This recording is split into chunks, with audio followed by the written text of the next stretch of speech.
everybody. Hello. Jazz hands already.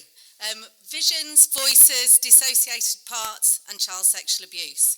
I'm going to think about how we move from living in crisis to moving on to recovery. And I'm going to do that by pressing a button.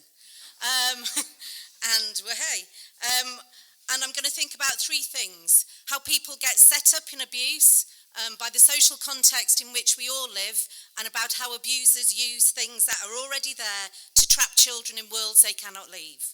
I'm going to think about how people survive and how dissociation plays a really important part in looking after oneself. And then I'm going to think about systems and strategies that are about recovery. Okay. So in terms of child sexual abuse, who and where does it happen? Who does it happen to? Who does it? And where does it happen? My things keep... Let me do that. Bend it over. Okay. So, in terms of abuse, the one thing that we know about abuse is that something like 95% of people who sexually abuse children are men. And we need to say that because it's very different from other forms of child abuse. Men and women are just as likely to be emotionally abusive, neglectful, crap parents. They're not very good in equal numbers. In terms of physical abuse, until children hit teen years, men and women both hit children. I think women stop when you get to teen years. Men overwhelmingly then hit more children than women do. I don't think that's because women get nice. I simply think it's because children get too big for women to hit. But there is something particular about using power in a sexualized way to control children that men do in far greater numbers than women. So if we're thinking about sexual abuse, it's something about sex, because without the sex, it's another form of abuse. There's something about an abuse of power, because without the abuse of power, it's just sex, whatever that is. And there is something about gender. And I think the reason men sexualise power is because somewhere there are social permissions within our worlds, within our societies, that are written through in our laws, the stories we tell ourselves, and the underlying theories that we draw on to make sense of all of that. So in terms of laws around sex, the most important laws relate to issues around consent and rape, and that is largely about what? I'm going to...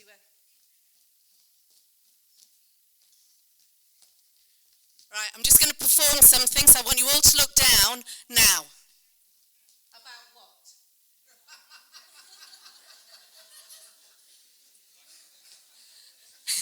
It's about a penis, not a microphone. Yeah. The most important laws we have around sex are actually about where you put a penis. So we might assume the only people who get to do sex are men. That sometimes means that we don't see abuse by women, but certainly it says somewhere men have a big thing going on, and we need to think about it a lot. And we have stories, we tell fairy stories that also justify and rely on gender differences, and we do this, these are our cultural heritage. And we also use biology to justify gender differences, and we use gender differences to justify biology. Can I speak in that one? Press the button. Yeah. Like that? Hello? Hello, yes. So I'm just going to do very quickly conception as an example of how we over-rely on gender to justify biological differences. So, okay, we've got sperm. They're very little, they're very excited, and they're waiting to go. This is conception, by the way.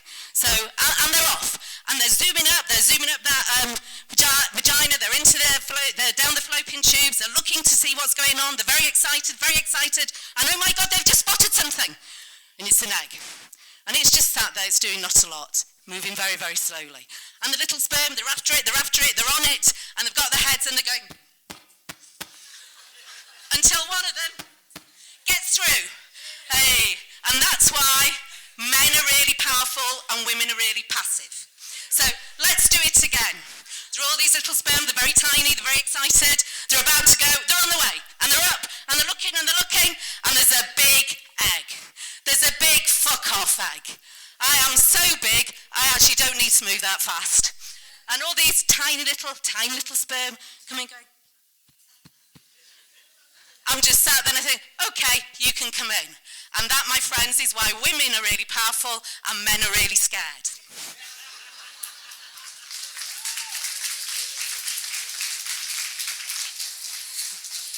But that's not the story we tell. What we tell is men have power, women, children passively wait. The pornification of society is all around feminized availability, whether that's boys, girls or women, or men sometimes. But it is about a masculinity that is all powerful. And what abusers do is they take these things that are always there, that are around in our culture, to justify and construct reality so that individual children are trapped and people who could protect them can't see.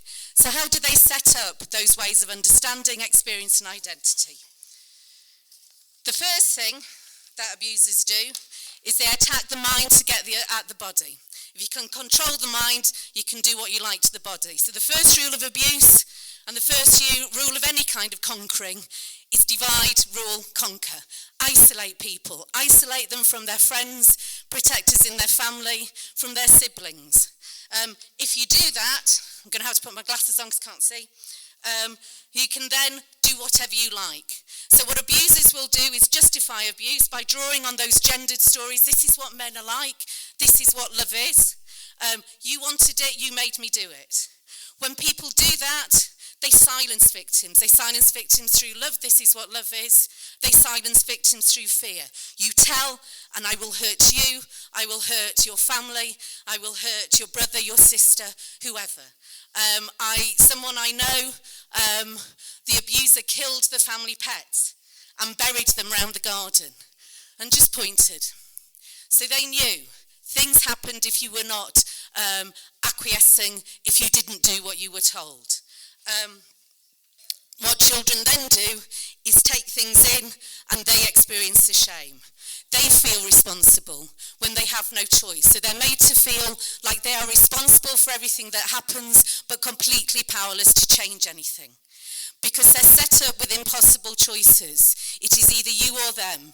If you do not let me do this, I will hurt your mum, your dad. I will do it to your siblings. I will do it to your brother, your sister, your friend. I will hurt your pet. And they set up impossible choices around sexual assault and physical violence. So either you submit or I hurt you. Or sometimes I do both. And if you don't let me do this, then I will stop loving you. I will stop being there. And I will humiliate you. You will feel humiliation. You will be set up. What abusers also do is increase confusion by using drugs and alcohol to make children more malleable so that they can manipulate, they can do worse things to them. And if people have that, then it becomes a big confusion because people aren't conscious in a very clear way when abuse happens. And the other thing that abusers do is they invite children to live in more than one reality. So there is the reality of abuse that happens behind closed doors, in secret, and then there's the other reality where you pretend nothing has happened and where people go to school, leave their homes as if it's all okay.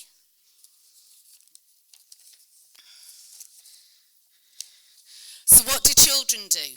They have to find ways of coping. They have to find ways of surviving. And they have to find ways of coping when life feels like a continual crisis. When there is no safety, there is no safe places. So the first thing, when people can't think, if you're in crisis, you can't think. So what people do is rely on their automatic coping strategies. And these are the 3 Fs. There are actually more Fs. But I'm a bit obsessed with 3s. So, yeah. So, and again, just for those who care, I wondered where my 3 thing came from, because actually the most popular number in the world is 7. Go figure. But actually 3s, and I realised one day this is because because I grew up in a convent, and you can take the girl out of the convent, but not the convent out of the girl. There you go. Holy Trinity, also pyramids in Egypt. But anyway, 3 F's. The first thing that children actually do if they're coping in crisis is they want to make a friend. And babies do this. The thing that babies are born with is the desire, the instinct to make friends. This is why they cry. They want people to come close to them. Now, babies can learn very early to stop crying if they're hurt enough. And if we're talking about children surviving abuse, then the friend thing ain't there. So the automatic, born-with coping strategies that people have are fight, flight, freeze, flop, submit. For many children, they simply cannot fight back. Not only are abusers bigger than them, but they're also scared of them. They have nowhere to flee to. So what people do is freeze, flop, submit. If people have to submit to abuse that they cannot get away from, they have to find ways of just living through that. And these are the 3 Ds. The first is denial. This is not happening to me. I don't believe it. Now, this can be something quite compelling, particularly when abusers act like nothing's happened. But if it keeps happening, it's quite hard to keep that up. So the next thing that people do is distraction. But you have to keep distraction up all of the time. Otherwise, the thing that you try not to think about is back in your head. So again, just a quick exercise around distraction. Okay, I want you all to think about oranges. So I hope nobody's traumatised by oranges, because I want you to think about oranges now. Has everybody got an image of an orange? A nice, juicy, lovely orange. I want you to stop thinking about oranges now. Who's thinking about oranges? Stop it. Stop it. Anybody not thinking about oranges? I'm coming towards you with my lovely orange. What are you thinking about now? Pardon? Strawberries. There you go. There you go. So, but as soon as you stop thinking about strawberries, oranges are back. Yes. So, there we go. So we can't keep distraction up. So if abuse keeps happening and people keep being hurt, then they have to find another way of coping. And the next thing that happens is people dissociate. If people dissociate, this is a really clever way that our bodies have of looking after us. It separates us out when horrible things happen. Now, if you do that, that can generalise to all situations of distress. So people, children, make that dissociation concrete. So they start, they can hear voices, they can see visions, and sometimes they dissociate into different parts. So this is about having different identities. And this is about sometimes those parts and those visions and voices are direct echoes of the abuse. So they're the people that hurt them. I can think of a woman I know who had 2 people who followed her wherever she went. She was abused by 2 people in tandem. I can think about a little boy who had an imaginary friend. He was 12 when I met him, and he'd been very badly abused. He'd been systematically raped by a number of abusers, and he had then gone on to sexually assault other people. And he was terrified of himself. He used to sit with his hands under his bottom. He used to sit on them because he didn't feel he could control his hands. And he had an imaginary friend who had all the good bits. So the imaginary friend tried to talk him out of hurting other children because he couldn't do it himself. And then unfortunately, the imaginary friend went to America on holiday for a couple of weeks, and we were hoping he'd come back because he was a good force in his life. Okay, so sometimes people have parts, and I'd like to honour all the parts, all the identities that are here. I hope children have found somewhere to play. We invite you to be part of this conference. I know we invited all the voices. I'd like to invite all our different parts as well. So cheers for having you here. And sometimes people will have the children who hurt, the children who still believed in good, the adolescents who cope, who get angry, and the adult parts as well. And they can live in the same body doing different things. I can remember that with one person, she had one part who was called the tissue lady. And she was the tissue lady because she was the one who looked after the tissues when people cried. And she gathered them up and she cared for people. So if people do that, if people dissociate in that way, people will have fragmented memories. People will have gaps in their experiences. So when people dissociate, if you want to know whether you dissociate, then this is when you think, how did I get here? I can't think what happened with the last 3 hours. That's dissociation. It's thinking, when did I change? When did I change? When did I get over here? Do these different things. It's that people then will just have fragments. They will have fragments of memory, and that might be in the immediate term, but also long term. If you are not conscious, if you're not noticing, you may never have detailed memories, and you may never find detailed memories because you have to be present in a conscious way to know what happened. To remember, you have to notice, you have to rehearse, you have to retell, do all the things that children who are abused don't do, because there is very little permission to tell. People try not to think about it and try very hard through dissociation not to notice. Over time then, people will have very big gaps in their memory. If they have split parts off, particularly if they've split into different identities, and even if you've split off in a dissociated fashion in other ways, it may then feel very unreal. So children grow up to be adults who are very, very unhappy and very, very hurt, but don't believe that they were abused because it happened to a different part. It happened to somebody else. So people struggle with their memories because their memories are so messed up. People must find ways then of coping after the fact. And self-harm is one way of doing that. Self-harm, or what I like to think of as deliberate self-preservation. People use self-injury in all sorts of different ways, not just for suicide. It's about coping primarily and communication both to oneself, this is how I feel, and to other people, this is how bad it is. And it is important that we understand how that works too. So sometimes when people are dissociated, they can use self-injury before dissociation as a means of trying to stave off, can feel the dissociation coming, and it's a way of trying to stay present, trying to keep themselves in their body in a very powerful way. And I can think of someone that I know who stubs matches out on herself. I always think of it as being a form of mindfulness. We all love mindfulness at the moment, don't we? It's about really being in her body and present so she doesn't drift, she doesn't get lost in the dissociation. Sometimes there are people who self-harm during dissociation as a way to bring themselves back. Again, I can think of a woman who ties ligatures when she gets overwhelmed by visions, voices, things that frighten her. She would tie a ligature to the point of passing out because for her that was the thing that stopped them. And then there are people that might self-harm afterwards. So this is about, again, can be about a way of bringing people back to the world. It can be also about shame and feeling bad because of the dissociation, that there is something wrong about splitting parts off.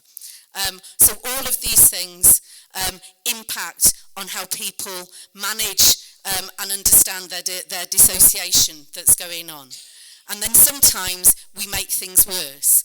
And yeah, not to do a hatchet job on the medical model, but I think the medical model sometimes does a hatchet job on people because it mistakes people's survival strategies for real identities. And it does what abusers do. It doesn't tell people that this is one reality, it just says this is reality. So abusers abuse children and they say this is how it is, this is what's going on, this isn't abuse, this is love. And they don't say you might want to canvass 3 or 4 people who you know are neutral on this to see if they also agree this isn't abuse. They don't say that. They say live in silence, live in fear, live in my reality. And what the biological psychiatry does is say you have schizophrenia, you will always have schizophrenia, you will always be on pills, tablets, psychoactive drugs. Go away, live your life. It doesn't say that is one opinion, but there's many, many different ones. There are many different ways of understanding visions, voices, and dissociated parts. In fact, psychiatry says very little about dissociated parts because psychoactive drugs don't stop you having psychoactive parts.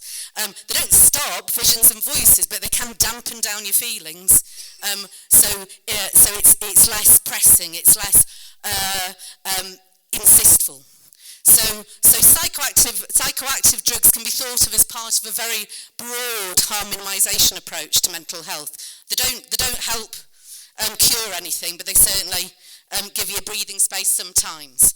This is why we should not be on medication for long. So finally, in terms of what we need to do, in terms of promoting recovery, we need to understand and renegotiate identity, and that means moving out of the abuser-defined world to be client-focused and client-positive. We need to move from a maintenance model of mental health to one in which we have hope that people change and that they change for the better. We need to work with dissociation, and this is about understanding, not ignoring visions, voices and dissociated parts. Visions, voices and identities act as early warning systems. They magnify things that people also feel, so they can help us as guides to show us what we need to think about. We don't have to take them literally. If you have a voice that tells you you need to die, what they're saying is something needs to change. Something very bloody big needs to change. So we need to listen to that. That's important. We need to address fear and anxiety, and this is about people feeling safe. This is about people feeling solid enough to be able to think about their relationships. This is not about, as people have said, about voices going away or people stop having parts, although sometimes those things will reduce. It is about working with all of them. It's about taking time. If you're working with somebody who has a number of identities, you might not be able to do that in an hour because you've got to invite everybody in. You've got to have space for everybody. And they may need their own coping strategies. They're going to have their own issues. And I think finally, we need to recognise that the personal is still political. I come greetings from the women's movement, people. It's not all about recovery and hearing voices. It's all about women's politics. It's also about sexual violence. In the 1980s, I worked in my local rape crisis. We were working with women then who heard voices, who saw visions, and we knew that was about the abuse because they were talking about their abusers. And we make common cause. So it is not just us individuals being hurt, it is us making common cause with our sisters, our brothers in oppression around the world. And if we want to change things, we have to fight for equality, we have to fight for our freedom, and we have to fight for our human rights. And that's why we need a revolution. We need to believe in a utopia. We need to know what's wrong, but also what we want to do to put it right. And then we need to recover. And I say recovery because some mental health systems make us sick. And it is time for us to get better. It is time for us to live without abuse. And it's time for a better, safer, more equal, fairer world.